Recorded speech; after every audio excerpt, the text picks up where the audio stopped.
Folktale ꯃꯅꯤꯄꯨꯔꯕꯨ ꯇꯥꯕꯤꯔꯤꯕ ꯈ꯭ꯋꯥꯏ ꯄꯨꯝꯅꯃꯛꯄꯨ ꯑꯍꯥꯟꯕꯃꯛꯇꯗ ꯑꯩꯍꯥꯛꯅ ꯀꯣꯛꯅꯅ ꯈꯨꯔꯨꯝꯖꯔꯤ꯫ ꯆꯦꯅꯦꯜ ꯑꯁꯤꯗ ꯅꯨꯡꯉꯥꯏꯔꯕ ꯄꯨꯡꯒꯥꯋꯥꯔꯤ, ꯋꯥꯔꯤ ꯃꯆꯥ, ꯄꯥꯎꯔꯧꯅꯆꯤꯡꯕ ꯀꯌꯥ ꯑꯃ ꯄꯨꯖꯔꯛꯀꯦ ꯑꯃꯗꯤ ꯃꯌꯥꯝꯅ ꯅꯨꯡꯁꯤꯕꯤꯗꯨꯅ ꯆꯦꯅꯦꯜ ꯑꯁꯤꯕꯨ ꯂꯥꯏꯛ, ꯁꯕꯁꯀ꯭ꯔꯥꯏꯕ ꯑꯃꯗꯤ ꯁꯦꯌꯔ ꯇꯧꯕꯁꯨ ꯀꯥꯎꯕꯤꯗꯅꯕ ꯍꯥꯏꯖꯔꯤ꯫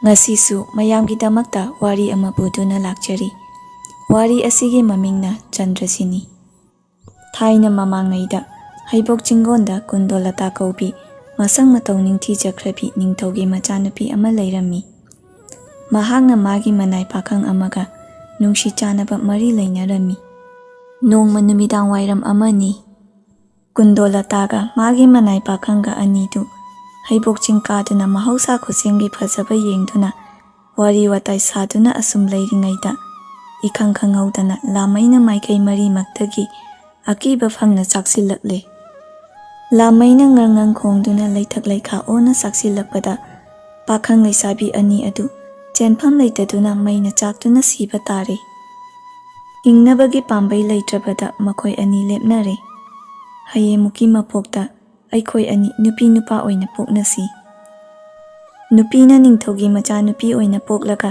ꯅꯨꯄꯥ ꯄꯟꯕ ꯌꯥꯒꯅꯨ, ꯅꯨꯄꯥꯅ ꯅꯤꯡꯊꯧꯒꯤ ꯃꯆꯥꯅꯨꯄꯥ ꯑꯣꯏꯅ ꯄꯣꯛꯂꯒ ꯋꯥ ꯉꯥꯡꯗꯕ ꯑꯣꯏꯔꯁꯅꯨ꯫ ꯃꯗꯨꯗ ꯃꯈꯣꯏ ꯑꯅꯤ ꯁꯛꯈꯪꯅꯗꯨꯅ ꯅꯨꯡꯁꯤ ꯄꯟꯊꯨꯡꯅꯁꯤ꯫ ꯑꯁꯤ ꯍꯥꯏꯗꯨꯅ ꯋꯥꯁꯛꯅꯔꯒ ꯃꯈꯣꯏ ꯑꯅꯤ ꯄꯨꯂꯞꯅ ꯃꯩ ꯃꯔꯛ ꯑꯗꯨꯗ ꯃꯊ꯭ꯋꯥꯏ ꯊꯥꯃꯤꯟꯅꯈ꯭ꯔꯦ꯫ ꯀꯨꯟꯗꯣꯂꯇꯥ ꯑꯃꯗꯤ ꯃꯅꯥꯏ ꯄꯥꯈꯪ ꯑꯅꯤ ꯑꯗꯨ ꯃꯊꯪꯒꯤ ꯃꯄꯣꯛꯇ ꯇꯣꯉꯥꯟ ꯇꯣꯉꯥꯟꯕ ꯂꯩꯕꯥꯛ ꯑꯅꯤꯒꯤ ꯅꯤꯡꯊꯧꯒꯤ ꯃꯆꯥꯅꯨꯄꯤ ꯑꯃꯗꯤ ꯅꯨꯄꯥ ꯑꯣꯏꯅ ꯄꯣꯛꯅꯈ꯭ꯔꯦ꯫ ꯀꯨꯟꯗꯣꯂꯇꯥꯅ ꯆꯟꯗ꯭ꯔꯖꯤꯅꯤ, ꯑꯗꯨꯒ ꯃꯅꯥꯏ ꯄꯥꯈꯪ ꯑꯗꯨꯅ ꯑꯇꯣꯞꯄ ꯂꯩꯕꯥꯛ ꯑꯃꯒꯤ ꯅꯤꯡꯊꯧꯒꯤ ꯃꯆꯥꯅꯨꯄꯥ ꯕꯤꯔꯁꯤꯡꯍ ꯑꯣꯏꯅ ꯄꯣꯛꯇꯨꯅ ꯆꯥꯎꯔꯛ ꯁꯥꯡꯂꯛꯇꯨꯅ ꯄꯥꯈꯪ ꯂꯩꯁꯥꯕꯤ ꯐꯥꯅꯔꯦ꯫ ꯍꯧꯈꯤꯕ ꯃꯄꯣꯛꯇ ꯋꯥꯁꯛꯅꯈꯤꯕꯒꯤ ꯃꯇꯨꯡ ꯏꯟꯅ ꯅꯤꯡꯊꯧꯒꯤ ꯃꯆꯥ ꯕꯤꯔꯁꯤꯡꯍ ꯄꯥꯈꯪ ꯃꯄꯨꯛ ꯐꯥꯔꯛꯂꯕ ꯐꯥꯎꯕꯗ ꯋꯥ ꯉꯥꯡꯈꯤꯗꯦ꯫ ꯃꯄꯥ ꯅꯤꯡꯊꯧꯅ ꯏꯆꯥꯅ ꯋꯥ ꯉꯥꯡꯗ꯭ꯔꯤꯕꯁꯤ ꯀꯔꯤꯒꯤꯅꯣ ꯍꯥꯏꯗꯨꯅ ꯂꯩꯕꯥꯛꯀꯤ ꯑꯈꯪ ꯑꯍꯩ ꯑꯃꯥꯏꯕ ꯑꯃꯥꯏꯕꯤ ꯀꯌꯥ ꯀꯧꯗꯨꯅ ꯂꯥꯏꯌꯦꯡꯍꯜꯂꯤ꯫ ꯑꯗꯨꯕꯨ ꯃꯈꯣꯏ ꯀꯅꯥ ꯑꯃꯠꯇꯅ ꯕꯤꯔꯁꯤꯡꯍꯕꯨ ꯋꯥ ꯉꯥꯡꯍꯟꯕ ꯉꯝꯈꯤꯗꯦ꯫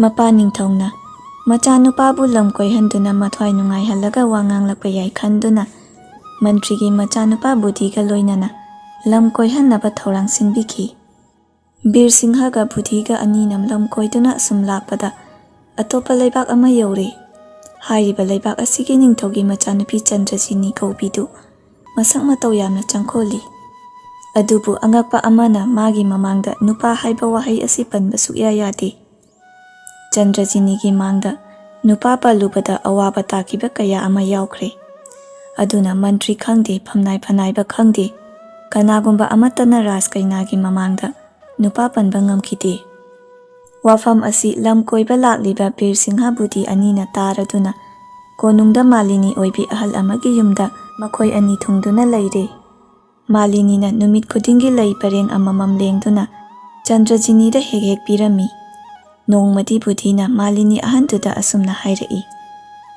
"ꯏꯕꯦꯟ, ꯑꯩꯒꯤ ꯏꯇꯥꯎꯁꯦ ꯂꯩ ꯂꯦꯡꯕ ꯌꯥꯝꯅ ꯍꯩꯕꯅꯤ꯫ ꯉꯁꯤ ꯔꯥꯖꯀꯨꯃꯥꯔꯤꯗ ꯀꯠꯀꯗꯧꯔꯤꯕ ꯂꯩ ꯄꯔꯦꯡꯁꯦ ꯏꯇꯥꯎꯕꯨ ꯂꯦꯡꯍꯟꯕꯤꯌꯨ"꯫ ꯕꯤꯔꯁꯤꯡꯍꯅ ꯔꯥꯖꯀꯨꯃꯥꯔꯤꯗ ꯄꯤꯅꯕ ꯂꯩ ꯄꯔꯦꯡ ꯂꯦꯡꯂꯦ꯫ ꯑꯉꯛꯄꯒꯤ ꯄꯔꯦꯡꯅꯤ, ꯂꯩꯀꯥ ꯈꯨꯗꯤꯡꯗ ꯃꯔꯣꯜ ꯂꯣꯜꯂꯤ, ꯊꯃꯣꯏꯒꯤ ꯋꯥ ꯐꯣꯡꯗꯣꯛꯏ, ꯌꯦꯡꯕꯒꯤ ꯄꯦꯟꯕ ꯅꯥꯏꯗꯦ, ꯄꯨꯛꯅꯤꯡ ꯍꯨꯅ ꯐꯖꯈ꯭ꯔꯦ꯫ ꯕꯤꯔꯁꯤꯡꯍꯅ ꯃꯔꯧ ꯂꯩꯅ ꯂꯦꯡꯈ꯭ꯔꯕ ꯂꯩ ꯄꯔꯦꯡꯗꯨ ꯄꯨꯗꯨꯅ ꯃꯥꯂꯤꯅꯤ ꯑꯍꯟꯗꯨ ꯀꯣꯅꯨꯡ ꯀꯥꯔꯛꯂꯦ꯫ ꯀꯣꯅꯨꯡ ꯌꯧꯔꯒ ꯆꯟꯗ꯭ꯔꯖꯤꯅꯤꯗ ꯄꯤꯕꯗ ꯆꯟꯗ꯭ꯔꯖꯤꯅꯤ ꯂꯩ ꯄꯔꯦꯡꯗꯨ ꯄꯥꯏꯗꯨꯅ ꯆꯦꯞꯊ ꯆꯦꯞꯊ ꯌꯦꯡꯉꯤ꯫ ꯅꯍꯥꯟ ꯃꯈꯩ ꯂꯦꯡꯂꯛꯄ ꯄꯔꯦꯡꯁꯤꯡꯗꯨꯒ ꯏꯃꯥꯟ ꯃꯥꯟꯅꯗꯕ ꯂꯩꯀꯥ ꯈꯨꯗꯤꯡꯗ ꯃꯔꯣꯜ ꯂꯣꯟꯕ ꯄꯔꯦꯡꯁꯤ ꯎꯕꯗ ꯅꯤꯡꯊꯧ ꯃꯆꯥꯅꯨꯄꯤꯒꯤ ꯊꯃꯣꯏ ꯁꯨꯝꯍꯠꯈ꯭ꯔꯦ꯫ ꯍꯪꯂꯛꯏ, "ꯏꯕꯦꯟ, ꯂꯩ ꯄꯔꯦꯡꯁꯤ ꯀꯅꯥꯅ ꯂꯦꯡꯉꯤ? ꯑꯣꯟꯊꯣꯛꯅ ꯐꯖꯈ꯭ꯔꯦꯗ"꯫ "ꯏꯕꯦꯝꯃ, ꯅꯅꯥꯏ ꯑꯩꯒꯤ ꯏꯁꯨ ꯅꯨꯄꯤ ꯑꯃ ꯂꯩꯖꯩ꯫ ꯉꯁꯤꯒꯤ ꯂꯩ ꯄꯔꯦꯡꯁꯤ ꯃꯥꯅ ꯂꯦꯡꯕꯤꯒꯦ ꯍꯥꯏꯅ ꯃꯊ꯭ꯋꯥꯏ ꯌꯥꯎꯅ ꯂꯦꯡꯕꯤꯔꯛꯄꯅꯤ꯫ ꯑꯗꯨꯅ ꯃꯆꯥ ꯏꯕꯦꯝꯃꯅ ꯊꯋꯥꯏꯅ ꯇꯥꯕꯤꯕꯅꯤ"꯫ "ꯍꯩꯃꯥ ꯏꯕꯦꯟ, ꯅꯁꯨ ꯑꯃ ꯏꯆꯥꯎ ꯆꯥꯎꯅ ꯂꯩꯔꯒ ꯅꯍꯥꯟ ꯃꯈꯩ ꯑꯩꯉꯣꯟꯗ ꯇꯥꯛꯇꯕ? ꯏꯕꯦꯟ ꯅꯪ ꯅꯕꯨꯛ ꯌꯥꯝꯅ ꯐꯠꯇꯦꯀꯣ꯫ ꯏꯁ, ꯂꯩ ꯄꯔꯦꯡ ꯂꯦꯡꯕꯕꯨ ꯑꯣꯟꯊꯣꯛꯅ ꯍꯩꯈ꯭ꯔꯦꯃꯤ꯫ ꯍꯌꯦꯡꯗꯤ ꯃꯥꯕꯨ ꯁꯣꯏꯗꯅ ꯄꯨꯕꯤꯔꯛꯎ, ꯑꯩꯒ ꯏꯇꯥ ꯁꯥꯟꯅꯒꯦ꯫ ꯑꯍꯜ ꯑꯣꯏꯔꯕꯤ ꯂꯩꯔꯥꯡꯕꯤꯗꯨ ꯍꯧꯖꯤꯛꯇꯤ ꯑꯋꯥꯕꯗ ꯇꯥꯔꯦꯗꯣ꯫ Isu nupa haiba yadabadagi isu nupi hairubana hayeng masu nupibu konungda Rajkumari gi manakta puba tari. Kadaidagi masu nupino mana hayeng puga dauriba. Asi khanna nungaita hanubido mayum yaurakle. Mayum yaurabada pau asi ningthau macha mantri machada tamduna makoi ahum kari toksige haiduna tanare. Nongale ningthaugi macha Bir Singha nupigi pisol sechille.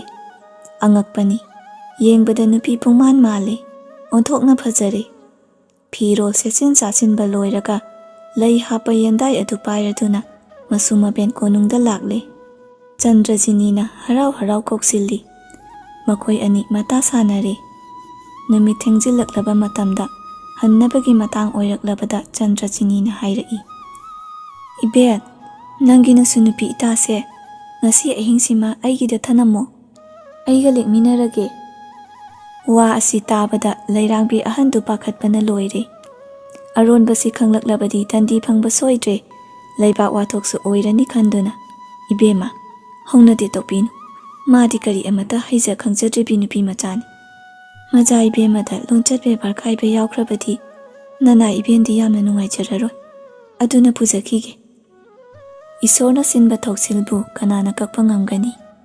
Chandrajini na sikhang khangna yadrabada masunupi saribi ningthaugi machanupa Bir Singhabu konungda thanamlaga ahal oirabi malini mayumda halakle. Isorgi nongdam angakpani.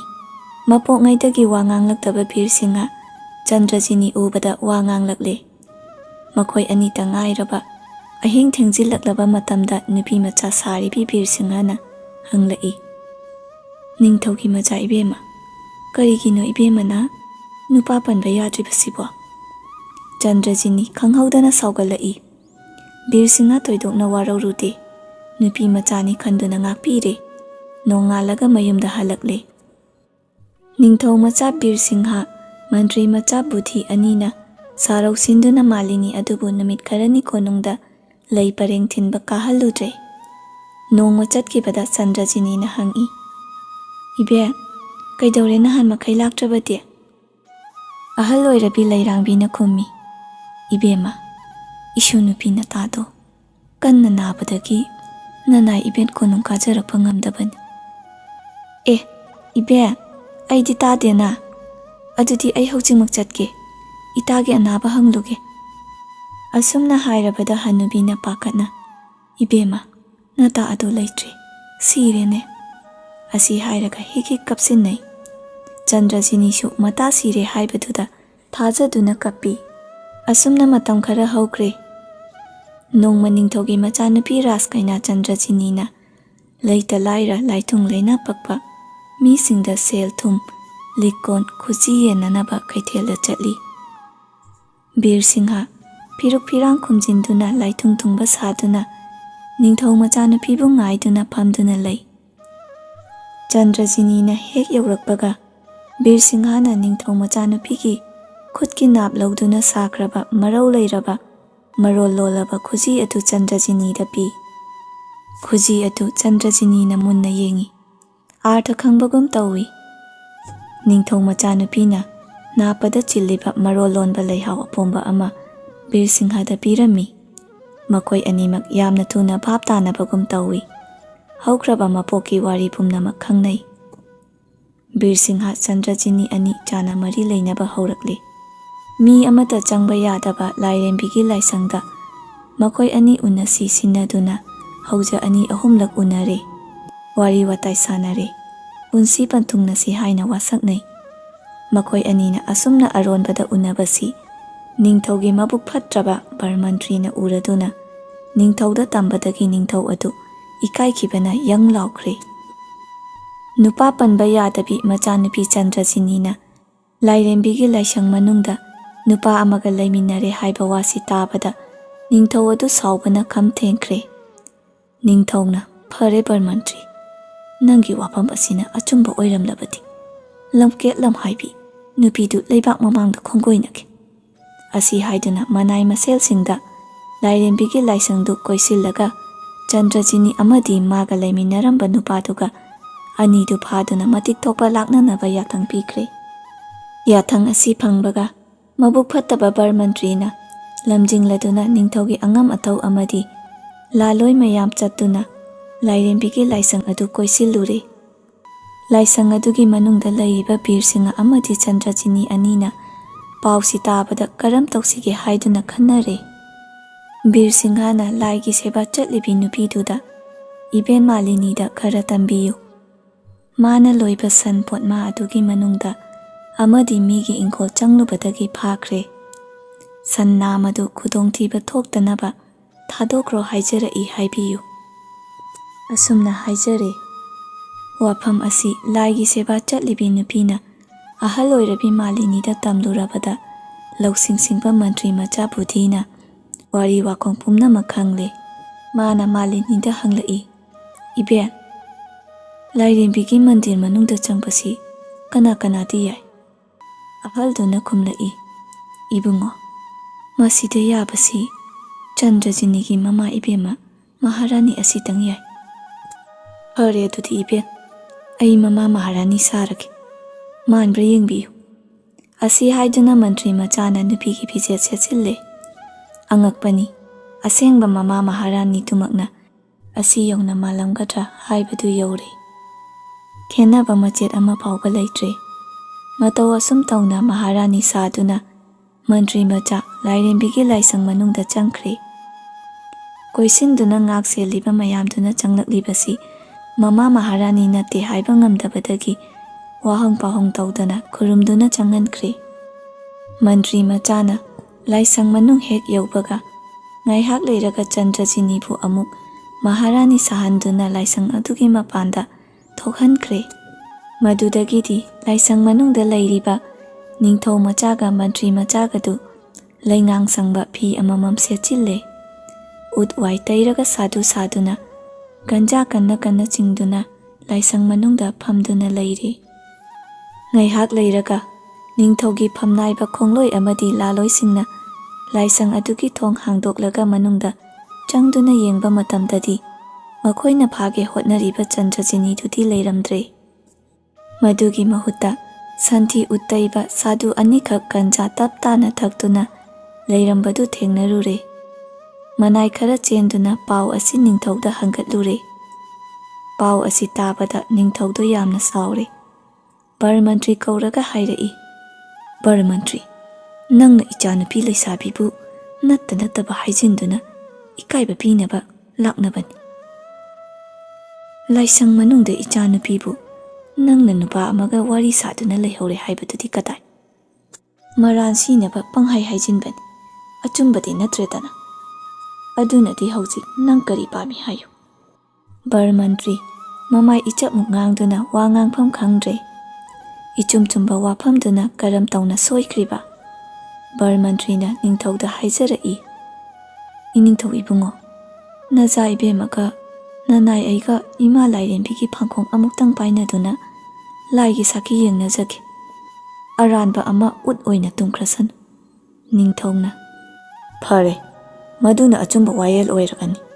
Aranba amana ut oina mangkrasan. Lairembigi phangkhong amuktang painaru. Asi haiduna numit ama leplaga laiba pumnamak sagol pauchenduna khanghankre. Chandrajiniga Parmantriga lairembigi phangkhong painagadaba numituni. Thaudok asi yengnanabagidamak arapa anakpada leiba praja kaya laisangda tillare. Chandrajini amadi Parmantri phangkhong painaba sengna iru maithajaraga matam chana lairembigi laisangda thunglare. Laigi pujarina laisangi thong hangdoktuna lairembigi puja katpa haurakle.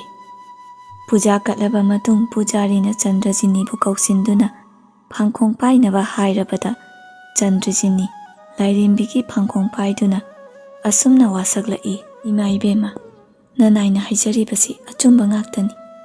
Aina nahan kaithenda laithungthungba chakniba nupa adugi makhut soknakiba natana atopa nupa amagi makhut soknajadri. Asi haiduna phangkhong paibada tumdre.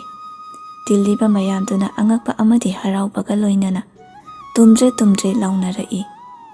Miyamgi kholau nemthakrabada Parmantri lairembigi phangkhong mamangda changlaktuna khurumchare.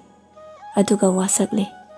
Ima ibema ꯅꯅꯥꯏ ꯑꯆꯨꯝꯕꯗ ꯍꯥꯏꯖꯒꯅꯤ ꯀꯔꯤꯒꯨꯝꯕ ꯆꯨꯝꯃꯝꯗꯕ ꯊꯣꯛꯂꯕꯗꯤ ꯅꯅꯥꯏ ꯎꯠꯀꯤ ꯃꯄꯩ ꯑꯣꯏꯅ ꯇꯨꯝꯗꯨꯅ ꯃꯥꯡꯖꯈꯤꯒꯦ ꯂꯩꯕꯥꯛ ꯑꯁꯤꯒꯤ ꯅꯤꯡꯊꯧꯒꯤ ꯃꯆꯥꯅꯨꯄꯤ ꯔꯥꯖ ꯀꯩꯅꯥꯅ ꯂꯥꯏꯁꯪ ꯑꯁꯤꯒꯤ ꯃꯅꯨꯡꯗ ꯃꯤꯇꯣꯞ ꯑꯃꯒ ꯁꯣꯛꯅ ꯁꯝꯅ ꯇꯧꯈꯤ ꯑꯁꯤ ꯍꯥꯏꯗꯨꯅ ꯂꯥꯏꯔꯦꯝꯕꯤꯒꯤ ꯄꯥꯡꯈꯣꯡꯗꯨ ꯃꯈꯨꯠꯅ ꯍꯦꯛ ꯄꯥꯏꯔꯨꯕꯗ ꯃꯕꯨꯛ ꯐꯠꯇꯕ ꯄꯔꯃꯟꯇ꯭ꯔꯤ ꯂꯥꯏꯔꯦꯝꯕꯤꯒꯤ ꯃꯨꯔꯇꯤ ꯃꯃꯥꯡꯗ ꯎꯠꯀꯤ ꯂꯩꯄꯨꯡ ꯑꯣꯏꯅ ꯇꯨꯝꯗꯨꯅ ꯂꯩꯃꯥꯏꯗ ꯇꯥꯗꯨꯅ ꯂꯩꯔꯦ ꯌꯦꯡꯂꯤꯕ ꯃꯌꯥꯝ ꯄꯨꯝꯅꯃꯛ ꯑꯉꯛꯄ ꯑꯀꯤꯕꯒ ꯂꯣꯏꯅꯅ ꯇꯨꯝꯃꯦ ꯇꯨꯝꯃꯦ ꯍꯥꯏꯅꯈꯤ ꯃꯗꯨꯒꯤ ꯃꯇꯨꯡꯗ ꯅꯤꯡꯊꯧꯅ ꯕꯤꯔꯁꯤꯡꯍ ꯑꯃꯗꯤ ꯆꯟꯗ꯭ꯔꯖꯤꯅꯤ ꯑꯅꯤꯒꯤ ꯅꯍꯥꯟꯃꯨꯛꯀꯤ ꯃꯄꯣꯛꯀꯤ ꯋꯥꯔꯤ ꯇꯥꯔꯗꯨꯅ ꯃꯈꯣꯏ ꯑꯅꯤꯕꯨ ꯑꯋꯣꯡ ꯑꯋꯣꯟ ꯆꯥꯎꯅ ꯇꯝꯗꯨꯅ ꯂꯨꯍꯣꯡꯕꯤꯈꯤ ꯃꯗꯨꯒꯤ ꯃꯇꯨꯡ ꯕꯤꯔꯁꯤꯡꯍꯅ ꯆꯟꯗ꯭ꯔꯖꯤꯅꯤ ꯑꯃꯗꯤ ꯃꯔꯨꯄꯨꯊꯤꯒ ꯂꯣꯏꯅꯅ ꯃꯔꯩꯕꯥꯛꯇ ꯍꯜꯂꯛꯈꯤ ꯃꯤꯒꯤ ꯐꯠꯇꯅꯕ ꯇꯧꯔꯒ ꯃꯁꯥꯒꯤ ꯃꯥꯡꯉꯤ ꯅꯤꯡꯊꯧꯒꯤ ꯃꯆꯥꯅꯨꯄꯤ ꯆꯟꯗ꯭ꯔꯖꯤꯅꯤꯒꯤ ꯐꯠꯇꯅꯕ ꯁꯤꯜꯂꯨꯕ ꯃꯕꯨꯛ ꯐꯠꯇꯕ ꯄꯔꯃꯟꯇ꯭ꯔꯤ ꯎꯠꯀꯤ ꯃꯄꯩ ꯑꯣꯏꯅ ꯇꯨꯝꯈꯤ